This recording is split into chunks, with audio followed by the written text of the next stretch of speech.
कर दिया, को बच ही नहीं सकते थे वो तो भगवान गर्भ में प्रवेश करके। तब परीक्षित ने वहां गर्भ में भगवान के दर्शन पाए थे। उनका कलयुग कैसे बिगाड़ सकता है? पर ये लीला भगवान के द्वारा इसलिए हुई कि जगत मंगल हो जाए। जगत मंगल, ये श्रीमद् भागवत का जो जगत को श्रवण करने का सौभाग्य मिला, ये परीक्षित जी की कृपा से मिला। समझ रहे ना बच्चा?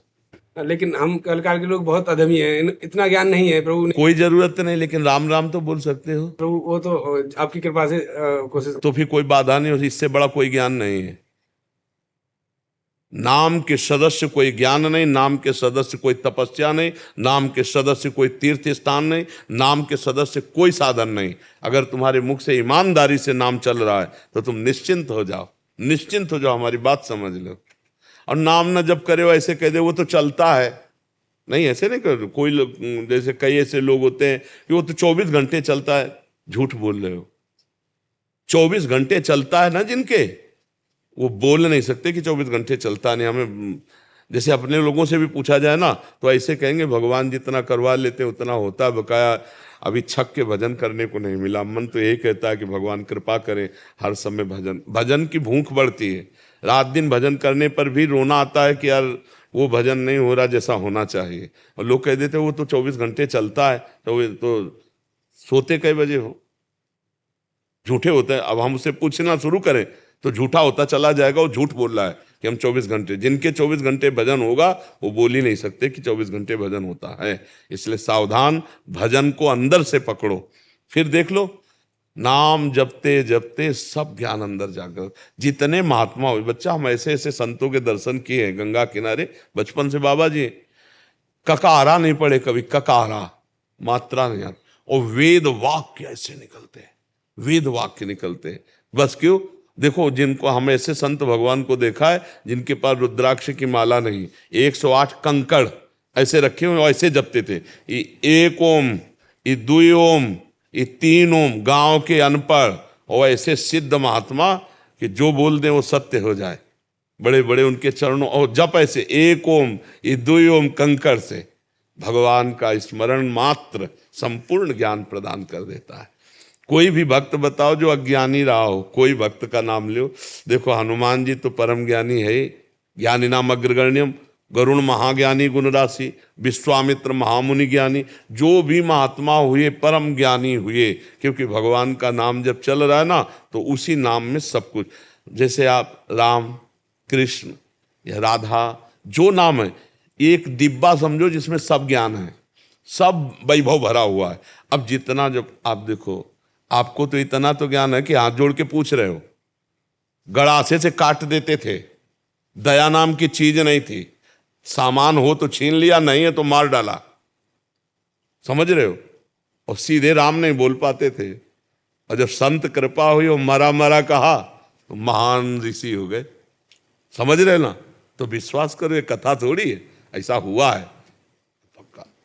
खूब नाम जप करो, भगवान को बस नाम पे तुम एकाग्रता कर लो। हम नाम पे ही केवल बोलते हैं, हर प्रश्न का उत्तर नाम होता है, क्योंकि सब शास्त्रों का सार नाम है। और ये खूब महात्माओं से, संतों से और जीवन भर का अनुभव करके नाम जो पकड़ ले तो बस पार हो गया।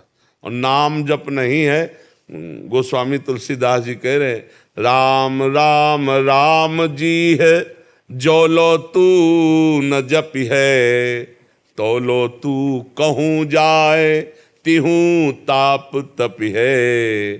जब तक जबान से भगवान का नाम नहीं जपोगे, भाग के कहीं चले जाओ, केदारनाथ बद्री, आए तो धाम है वृंदावन। भजन नहीं है तो आनंद नहीं, आप देख लो। और भजन है तो ये तो वृंदावन धाम है। शौचालय में बैठने में आनंद आ जाएगा। शौचालय में बैठे हो और भगवान के ध्यान में तुम मस्त हो, नाम चल रहा है, तो वहीं रोना आ जाएगा। अपवित्र जगह है, लेकिन परम पवित्र भगवान का स्मरण हो रहा है, वहीं आनंद आए। कौन सी ऐसी जगह है जहां भगवान नहीं है? विचार करो, सर्वत्र है ना। हाँ, तो इसलिए हम नाम जप करें बच्चा। कलयुग भी भगवान ही है। जब सब कुछ भगवान है तो कलयुग भी तो भगवान है। और जब आप नाम जप करोगे, अच्छे आचरण करोगे, तो कलयुग आपका सहयोग करेगा। और जब आप बुरे आचरण करोगे तो कलयुग आपको, देखो हम ऐसे समझो, जैसे हमारी भारत सरकार है और पुलिस व्यवस्था किए हुए, पुलिस व्यवस्था है ना, अगर आप सही चल रहे हो तो आपको पुलिस सपोर्ट करेगी, वही हमारी रक्षा कर रहे हैं और वही हमें पिटाई करके जेल भेज देंगे, है कि नहीं? तो कलयुग जो है पिटाई करके नरक भेजता है उनको जो भगवान से विमुख हैं, मदिरा पीते हैं, व्यभिचार करते हैं, मांस खाते हैं, दूसरे लोगों को छीना झपटी मारपीट हिंसा ऐसे को, और जो नाम जप करते हैं। कलयुग सहयोग कर रहा है, बढ़िया सहयोग कर रहा है।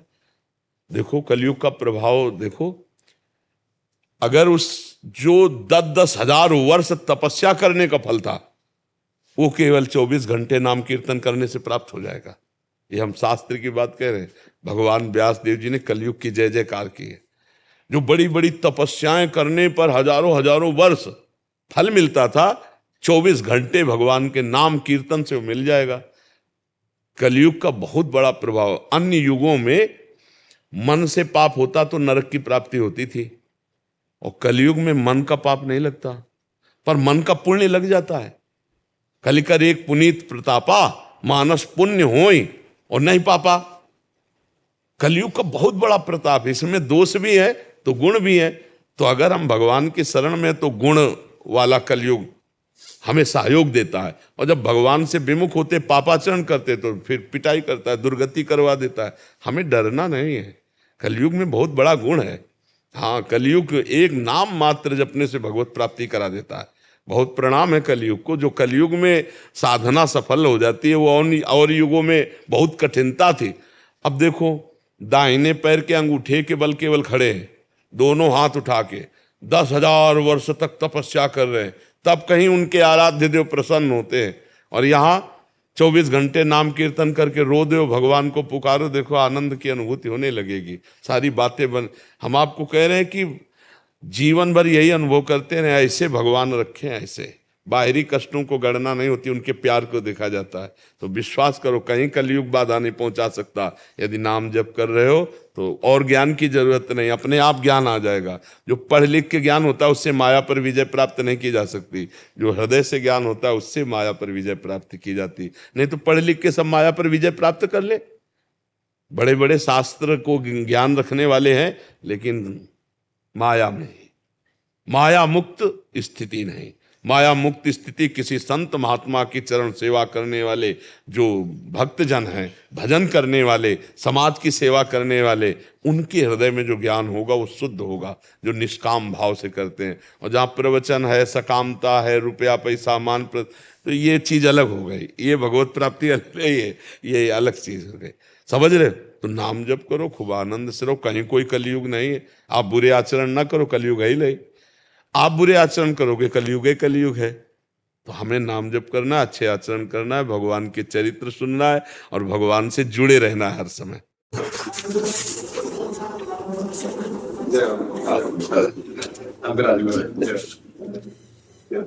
सतीत पावन श्री जी की प्रसादी।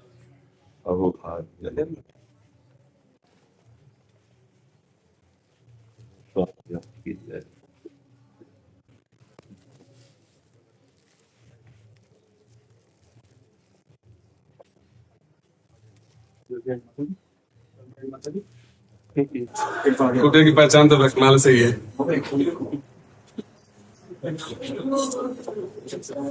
श्री जी की प्रसाद लाडली जी और मित्र सबको वैसे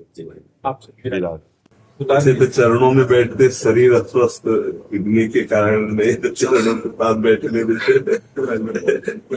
हरिवंश गोसाई भजन की रीति सुकृति को जाने के, राधा चरण प्रधान सोदन जाति करत खवासी, कुंज के लिए दंपति तहाँ की करत खवासी। भगवत प्रसाद प्रसिद्धता के अधिकारी, विधि निषेध ने दास अनंत उत्कट व्रतधारी। व्यास सुवन पथ अनुसरे, सोई भले पहचानी है। हरिवंश गोसाई भजन की रीति सुकृति को जानी है। ऐसे ऐसे महापुरुष धाम की शोभा हुए हैं हासुधीर उद्योत कर रसिक छाप हरिदासी जुगल नाम सो नेम जपति निधि कुंज विहारी अवलोकत रहे केली सखी सुख के अधिकारी गान कला गंधर्व श्याम श्यामा को तोसे उत्तम भोग लगाए मोर मरकट तुम्हें पोसे नृपति द्वार ठाड़े रहे दर्शन आशा जास की आसु धीर उद्योत कर रसिक छाप हरिदास ये सब ब्रज वृंदावन इसलिए धन्य है कि इन महापुरुषों के भी चरण रज भगवान श्री राधा कृष्ण भगवान की दिव्य लीला स्थलित हुई है, लेकिन भक्तों को भी लीला स्थली जहाँ भक्त है वहीं भगवान है, और जहाँ भगवान है वहीं भक्त है।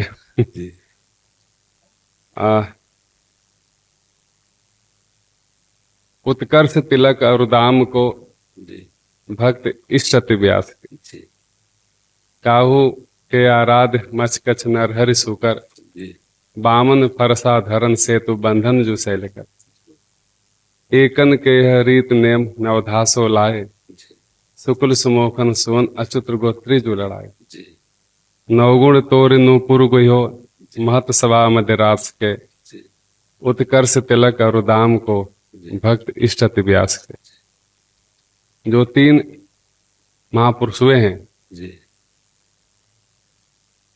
और तीनों गंगा यमुना सरस्वती संगम स्थल श्रीधाम वृंदावन संगम स्थल श्रीधाम वृंदावन और जीव गोस्वामी जी महाराज जीव गोस्वामी जी महाराज जो खड़ गोस्वामी जो महा प्रभुपाद हुए हैं, जीव गोस्वामी जी बैराग तो थे ही प्रेम तो थे ही, लेकिन परम विद्वान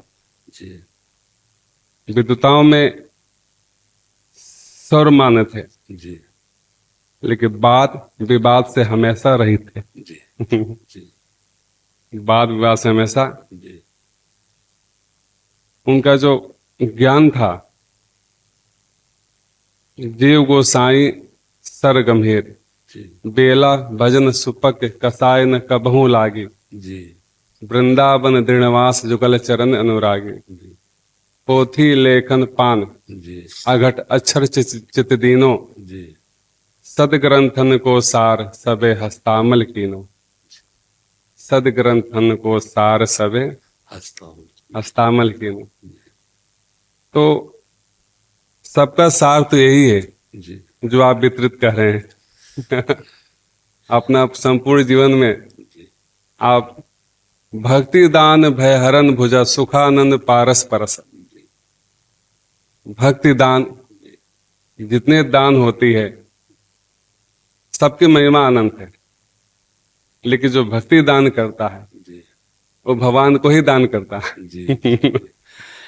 इसमें ये भगवान की कृपा, वो किसी को भी निमित्त बना सकते हैं अपने दासों में से, और वही अंतर में बैठ करके अपने रस का पान कराते हैं। अपने लोगों की सामर्थ्य नहीं है, अपने तो उनकी आफिस है। अपने जितने दास जन हैं उनके, अब वो किसी भी ऑफिस में आकर के बोल सकते हैं, निमित्त तो वो किसी को बना ले, क्योंकि जो भगवद रस है ये जीव की सामर्थ्य नहीं कि दे सके, ये इसकी ही सामर्थ्य से है। तो वही आकर के हृदय में प्रकाशित करते हैं और वही अपने स्वरूपों को पान करवाते हैं। निमित्त मात्र केवल, वैसे करता केवल प्रभु ही है। किंचन मात्र, जैसे इधर झांक करके देखा जाए ना, तो किंचन मात्र कहीं कुछ नहीं है, कुछ नहीं है। वही बैठ करके लेकिन जी देखने वाले को तो सर्वस्व हाँ, बस ये वो देखने की दृष्टि है, तो इसीलिए मतलब एक संकोच सा लगता है।